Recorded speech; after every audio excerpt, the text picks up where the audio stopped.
అంగం సైజ్ పెరుగుతుందా సార్ అని అడుగుతుంటారు. మాటి మాటికి అడిగే క్వశ్చన్‌లో పవర్ పెరుగుతదా? టైమింగ్ పెరుగుతదా? అంగం సైజ్ పెరుగుతదా? ఈ 3 క్వశ్చన్స్ తరచుగా వచ్చే మా క్వశ్చన్స్‌లో అధికంగా వచ్చే క్వశ్చన్స్ ఈ 3.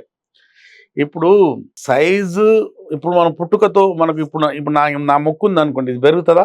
పెరగదు కదా! ఇది వేలు ఉందనుకోండి, వేలు పెరుగుతదా?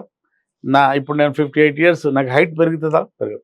అది పెరిగే వయసులోనే పెరుగుతుంది. 13-19-20 వరకు మనం గ్రోత్ ఉంటుంది. బాడీలోనైనా, జననాంగాల్లో అయినా, మనం రిప్రొడక్టివ్ ఆర్గన్స్‌లో కూడా అప్పటి వరకే మనకు గ్రోత్ ఉంటుంది.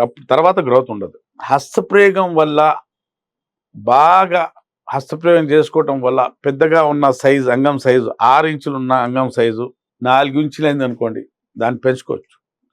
దొడ్డుగా ఉన్న అంగానికి సన్నగా చేసుకున్నాం అనుకోండి, అది మళ్ళీగా దొడ్డుగా చేసుకోవచ్చు.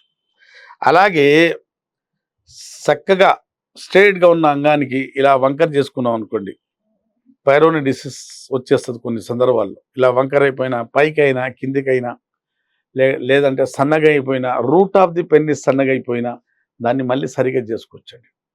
ఇప్పుడు మీకు ఒక చిన్న ఎక్స్పెరిమెంట్ చూస్తున్నానని, అంగం ఎలా స్తంభిస్తుంది, దాంట్లో రాయి వస్తుందా, రౌతు వస్తుందా, లేకుంటే కరెంట్ వస్తుందా? ఇలా ఉన్న అంగం ఇలా లేచి నిలబడిందంటే ఇంతలా అవుతుందంటే దాంట్లో కరెంట్ వస్తుందా? ఏమొస్తుంది తెలుసుకోవాలి కదా.